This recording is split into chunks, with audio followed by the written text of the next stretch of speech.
Episode 374 ध्रुव के रास्ते में रुकावट। उस गुफा और उस मूर्ति का सारा रहस्य जानने के बाद ध्रुव ने मजबूत आवाज में कहा, मैं प्रण लेता हूँ, मैं उस गिरवर को आजाद नहीं होने दूंगा, फिर उसमें मेरी समस्त शक्तियां क्यों न लग जाए। ध्रुव अभी अपने आप से बात कर ही रहा था कि इतने में विकी कमरे में आता हुआ बोला, क्या बड़बड़ा रहा है अकेले अकेले? और ध्रुव ने कहा, नहीं कुछ नहीं, तुम लोग तैयार हो? और विक्की बोला, हाँ तैयार है, जैसे बलि से पहले बकरे को तैयार किया जाता है, हम भी तैयार हैं। और विक्की की बात सुनकर ध्रुव ने उसके कंधे पर हाथ रखा और बोला, लेकिन इस बलि में बकरा तू नहीं कोई और होगा, मुझ पर भरोसा है ना? और विक्की ने बोला, हाँ लेकिन।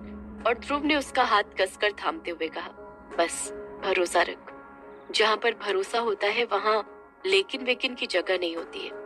मैं तुझे और तारा को कुछ नहीं होने दूंगा, कुछ भी नहीं, ये मेरा वादा है। ध्रुव की बात सुनकर विक्की उसके गले लग गया और इमोशनल होकर बोला, पता नहीं क्यों मुझे डर लग रहा है, लेकिन तेरी बातों को सुनकर अब मन में कुछ हौसला जगने लगा है, लेकिन डर का क्या करूं? और ध्रुव ने विक्की की पीठ को थपथपाते हुए कहा, ये हौसला अभी से नहीं जग रहा है, ये हौसला तब से जग रहा है जब से तुम लोगों को ये पता चला है कि वो कोई पूजा पाठ नहीं है, बल्कि कुछ गड़बड़ है। और मेरे ही भरोसे पर तुम लोग इस चीज से मुकरे नहीं और यहाँ से नहीं गए, मेरे लिए यहाँ रहे, मेरे साथ रहे।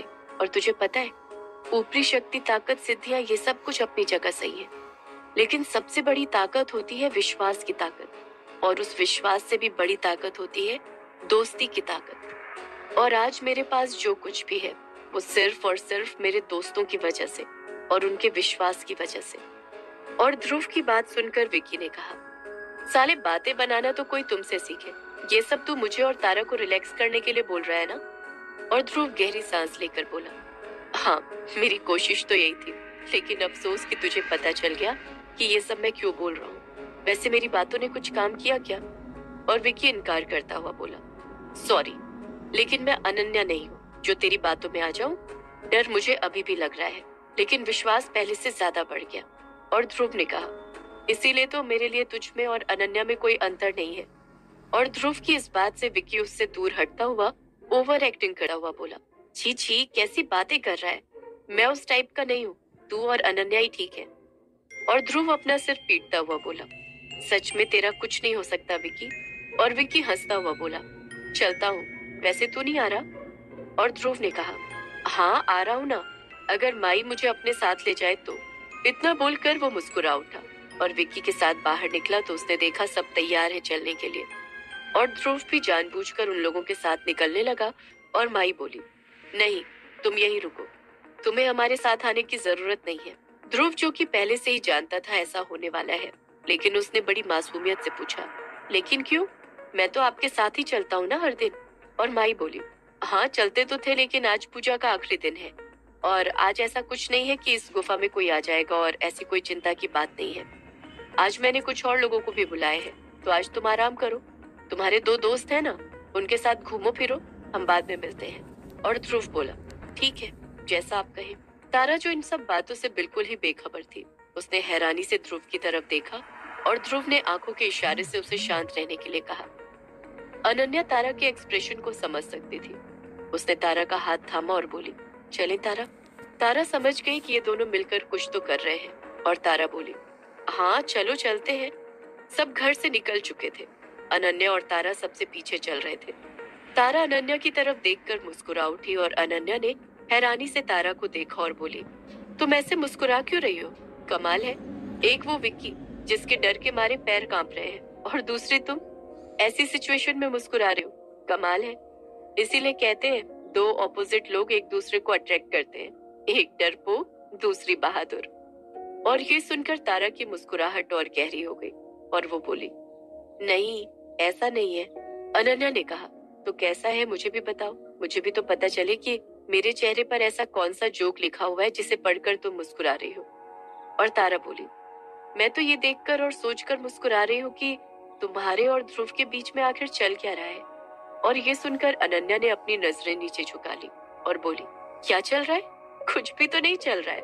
और तारा बोली, अब देखो, तुम दोनों के बीच में क्या चल रहा था, क्या चलता है और क्या चलने वाला है, ये तो सबको पता है, you know, past present future.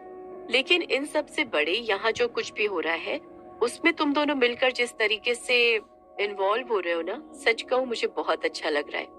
Ananya, पता है पाली में भी जब ध्रुव मुझसे डिस्कशन करता था, मेरे साथ कोई प्लान करता था या यहाँ पर भी आने की बात, तुम्हें पता है कि उस टाइम पर तुम होकर भी तुम नहीं थी।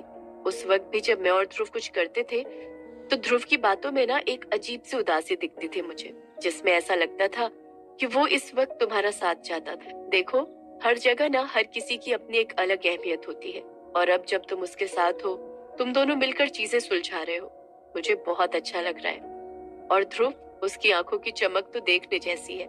ऐसा लग रहा है जैसे तुम्हारे साथ मिलकर उसके पावर कई गुना ज्यादा बढ़ गए हैं। वैसे मुझे पता है ये किसका पावर है। तारा की ये आखिरी लाइन सुनकर अनन्या हड़बड़ा गई और उसने तारा का हाथ छोड़ दिया और हकलाते हुए बोली, मतलब क्या? क्या मतलब है तुम्हारा? किसका पावर है? क्या कहना चाहती हो? और तारा बोली, तुम इतना नर्वस क्यों हो रही हो? ये तो प्यार का जादू है और उसी का पावर है। और अनन्या राहत की सांस लेती हुई बोली, अच्छा प्यार, तुम उसकी बात कर रही थी? और तारा हैरानी से बोली, ऑफ कोर्स मैं उसकी बात कर रही थी, तुम्हें क्या लगा? और अनन्या बोली, नहीं कुछ नहीं, बस ऐसे ही। तुम भी ना तारा, वैसे मैं देख रही हूँ आजकल तुम बहुत मजाकिया हो रही हो। विकी का जादू तुम्हारे भी सर चढ़कर बोल रहा है। दूसरों के जादू पर तो तुम बहुत ध्यान देती हो, अपने जादू पर भी ध्यान दे लो।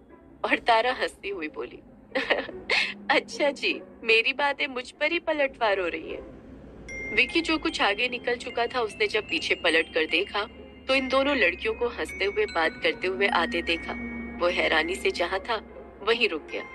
जब ये दोनों लड़कियां उसके नजदीक गई तब वो बोला, तुम लोगों को जरा सा भी अंदाजा है कि सिचुएशन क्या है? मतलब तुम लोगों का कुछ समझ नहीं आता। जहाँ दो तीन औरतें मिली नहीं कि वहीं पे किटी पार्टी शुरू हो जाती है। यहाँ जान पर बनी हुई है और तुम दोनों को हंसी मजाक सूझ रहा है। और अनन्या ने विक्की के कान मरोड़ते हुए कहा, पहली बात तो ये है कि हम औरतें नहीं हैं, वी आर गर्ल्स।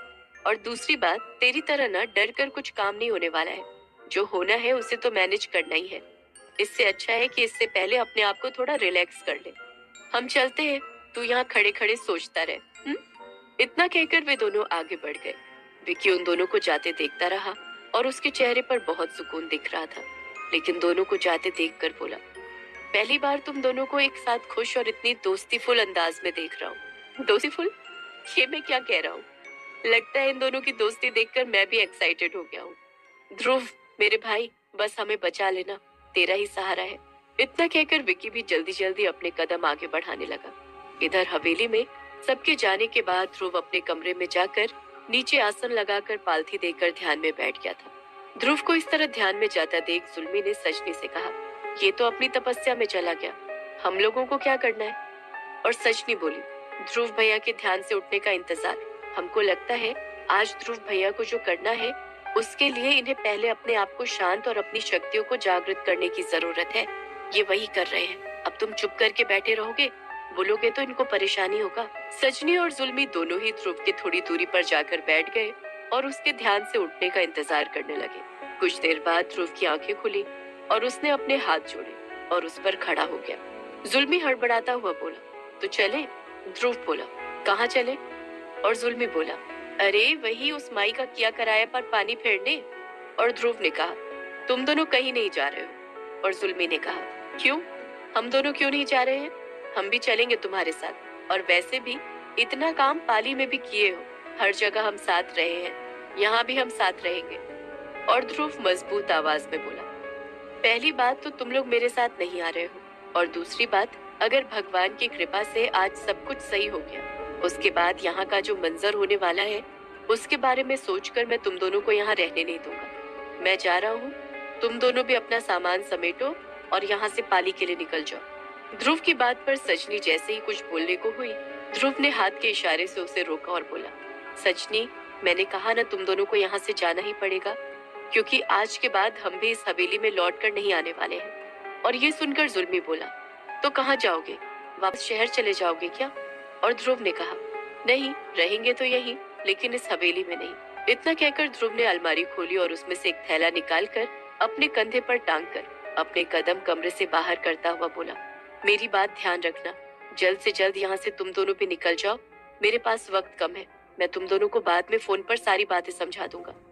ध्रुव के जाने के बाद जुल्मी और सजनी हैरानी से एक दूसरे को देखते रहे और सजनी बोली, देख क्या रहे हो? अगर ध्रुव भैया ऐसा बोल कर गया है तो जरूर कुछ बात होगी। हमें भी हवेली से निकलना होगा। चलो सामान समेटे। और जुल्मी हैरानी से बोला, कैसी बात कर रही हो सजनी? हम इन सब लोगों को यहाँ छोड़कर कैसे चले जाएंगे? नहीं नहीं, जब तक हमको सब कुछ पता नहीं चलेगा हम तो नहीं जाएंगे। और सजनी बोली, अरे यहाँ से जाने को कौन कह रहा है? इस हवेली से निकलने को कह रही हूँ, जैसा कि ध्रुव भैया बोल कर गया है। अगर सब ठीक रहेगा क्या? ठीक ही होगा।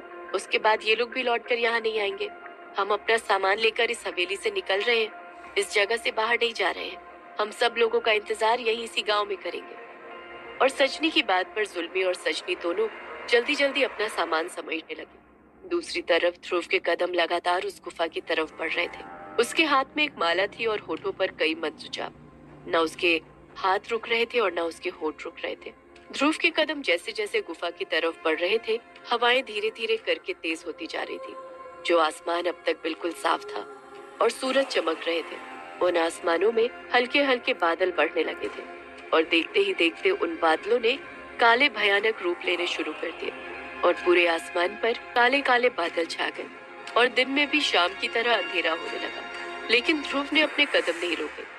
उसने ऊपर आसमान की तरफ देखा और उसके होठों पर एक अजीब सी मुस्कुराहट आ गई, जैसे वो समझ रहा था कि ये सब कुछ क्यों हो रहा है। गुफा से कुछ मीटर पहले ध्रुव रुका। उसने अपने जाप को बंद किया और अपनी माला को अपनी थैली में रखा और बोला, बस गिरवर, मैं जल्द तुम तक पहुंच रहा हूँ। ध्रुव के इतना कहते ही उसे दूर से कुत्तों के रोने की आवाज सुनाई देने लगी। ऐसा लग रहा था जैसे कुत्ते भी किसी की मौत का मातम मना रहे हैं और आसपास से पंखों के फड़फड़ाने की आवाज भी आ रही थी। ध्रुव ने बड़ी ही चौकन्नी नजरों से देखा तो उसने पाया उसके आसपास जितने भी पेड़ थे, उस पर हजारों की तादाद में कौवे बैठे हुए थे और उन सभी की नजर ध्रुव पर ही थी। और एकदम से एक साथ शोर मचाने लगे। उनके कांव कांव से वहां इतना भयानक शोर हो रहा था कि कोई भी सामान्य दिल का इंसान इसे बर्दाश्त नहीं कर पाता। ध्रुव ने इन सब पर ध्यान दिए बिना अपने कदम आगे बढ़ाए और जैसे ही उसने आगे कदम बढ़ाए, वो सारे कौवे एक साथ मिलकर उसके इर्द गिर्द उड़ने लगे, जैसे उसका रास्ता रोकने की कोशिश कर रहे थे।